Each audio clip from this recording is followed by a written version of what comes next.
मूलाधार चक्र को एक्टिवेट करने का मतलब है एक बच्चे की कुछ क्वालिटीज़ अपने अंदर लेकर आना। जैसे एक बच्चा कभी भी प्रोक्रेस्टिनेट नहीं करता। उसको अगर कोई बॉल लेकर आनी है वो तुरंत जाके लेकर आता है। उसको आलस नहीं आता कोई काम करने में। ठीक है, तो उसमें एक तो आलस नहीं होता, दूसरा वो प्रोक्रेस्टिनेट नहीं करता, उसको डर नहीं लगता। ठीक है, क्योंकि एक छोटे बच्चों को पता ही नहीं है कि क्या है या नहीं है, लेकिन बड़े होते होते हमें बहुत सारी चीज़ों का डर लगता है और कुछ डर तो इमेजिनरी भी होते हैं। ठीक है, तो एक छोटे बच्चे की तीसरी क्वालिटी क्या होगी? उसको डर से नहीं पता कुछ भी, उसे डर से कोई मतलब नहीं है। नंबर 4, उसे अगर हम ये कहते हैं कि आपको ये करना चाहिए, अगर उसको रिलेवेंट नहीं लगता तो वो क्वेश्चन करता है कि मैं क्यों करूँ। बड़े होते होते हम ये भूल जाते हैं। एक छोटा बच्चा अपनी बॉडी को जिस भी तरीके से उसकी इच्छा होती है वो मोल्ड कर सकता है, लेकिन बड़े होते होते हम स्टिफ हो जाते हैं। तो ये जो फ़र्क है एक बड़े इंसान में और एक छोटे बच्चे में, तो ये बताता है कि आपका मूलाधार चक्र जो है स्टिफ हो गया। मूलाधार चक्र का मतलब है वो मिट्टी, वो अर्थली एलिमेंट जो पहले मिट्टी जो है गीली थी, जिसको मोल्ड करके कुछ भी एक रूप दिया जा सकता था, लेकिन बड़े होते होते वो स्टिफ हो गई है। अब वो मोल्ड नहीं होना चाहती, क्योंकि जब वो मिट्टी स्टिफ हो जाती है, अब वो मोल्ड नहीं होना चाहती, तो वो कई बीमारियां भी अट्रैक्ट करती है, जैसे साइटिका या किसी भी तरीके का कंटिन्यूस पेन जिसको हम इग्नोर करते हैं, हम डिले करते हैं। ठीक है, जैसे हमारे कुछ काम है, चलो कोई कोई बात नहीं, कल कर लेंगे, अभी मन नहीं कर रहा है, अभी आलस्य, अभी अभी सोने का मन कर रहा है, अभी नहीं उठना है।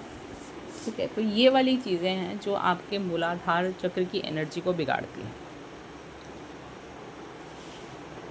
और जब आपका मूलाधार चक्र ठीक हो जाता है, उस समय वो इंसान बहुत ज़्यादा डिसिप्लिन हो जाता है, वो रिस्पॉन्सिबल होता है, अपने दायित्व कर्तव्यों को अच्छे से समझता है और उसको टाइम पे पूरा करना, उसको निभाना, तब उसके लिए एक बोझ नहीं रह जाता। ठीक है, कर्तव्य आपके पहले भी थे और अब भी होंगे, मूलाधार चक्र एक्टिवेट करने से पहले भी और बाद में भी, लेकिन नहीं करना ही पड़ेगा ये वाली बात नहीं रह जाती। जो जैसे ही आया उसको काम वहीं पे करके फिनिश हो। और इनर स्ट्रेंथ, और इसके अंदर इनर स्ट्रेंथ बहुत ज़्यादा होती है और वो अपनी बाउंड्रीज़ क्रिएट करना सीख जाता है कि ये इतना, ये जो काम है ये मेरा है, बाकी का मेरा नहीं है। ये बहुत इम्पॉर्टेंट चीज़ है जब मूलाधार चक्र को स्ट्रेंथ मिलती है। एक तो होता है कि ओवर एक्टिव, कि आप काम किए जा रहे हो बिना किसी मतलब का, बहुत एक्स्ट्रा बर्डन कई बार आ जाता है, तो वो भी एक्सेस भी ठीक नहीं है और उसका लो में जाना भी ठीक नहीं है। एक बैलेंस में रखना होता है मूलाधार चक्र को, तभी आप बाउंड्रीज़ को क्रिएट करना सीखते हैं।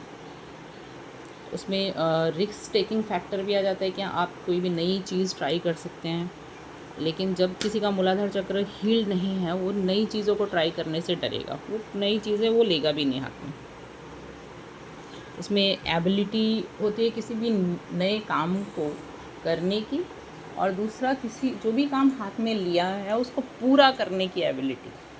जिसका मूलाधार चक्र हील्ड है वो किसी भी काम को पूरा करेगा, जब हील्ड नहीं है हर काम वो उठाएगा, वो आधा छोड़ देगा। जैसे कई लोग होते हैं ना, जैसे कोई जॉब मिली, उसको कुछ दिन किया, उसको छोड़ दिया, 1 महीना 2 महीना किया, छोड़ दिया। कोई लॉन्ग टर्म्स में किसी बिज़नेस को भी प्रोसेस करना या किसी भी काम को करना उसके लिए पॉसिबल नहीं हो पाता है। और इसको हील करने के लिए सिर्फ योगा या मेडिटेशन नहीं है, कई और तरीके भी हो सकते हैं, जैसे बैक वॉक करना।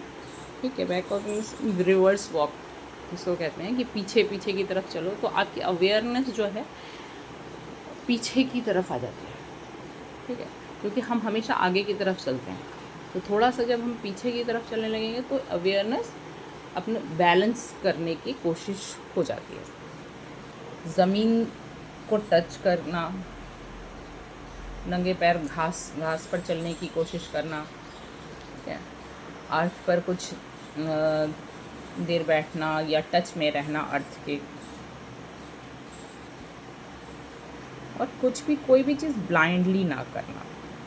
जैसे हमेशा कॉन्शियस रहना कि आप क्या कर रहे हो, हमेशा अवेयर रहना कि आप जो भी काम कर रहे हो वो क्यों कर रहे हो, उस क्यों का आपको आंसर मिलना चाहिए।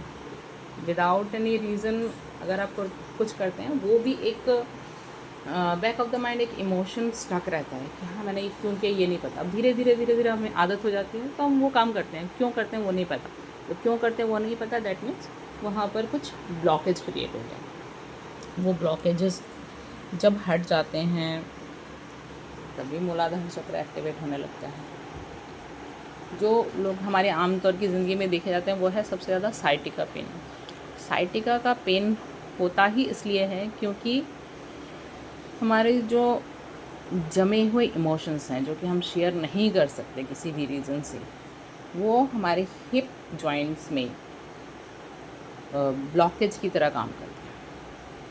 हमारे जो पुराने इमोशंस हैं वो जमा होते हैं हमारे हिप्स में, तो इसलिए हिप मोबिलिटी जब आप करते हैं तो भी ये इमोशंस रिलीज़ होते हैं। इसके लिए अब जिसको अच्छा लगता है वो डांस कर सकता है या कोई दूसरी एक्सरसाइज या कोई भी बॉडी से रिलेटेड कोई भी एक्सरसाइज, अपनी बॉडी को एक्टिवेट रखना, ठीक है, इस तरीके से भी आप मूलाधार चक्र को एक्टिवेट कर सकते हैं।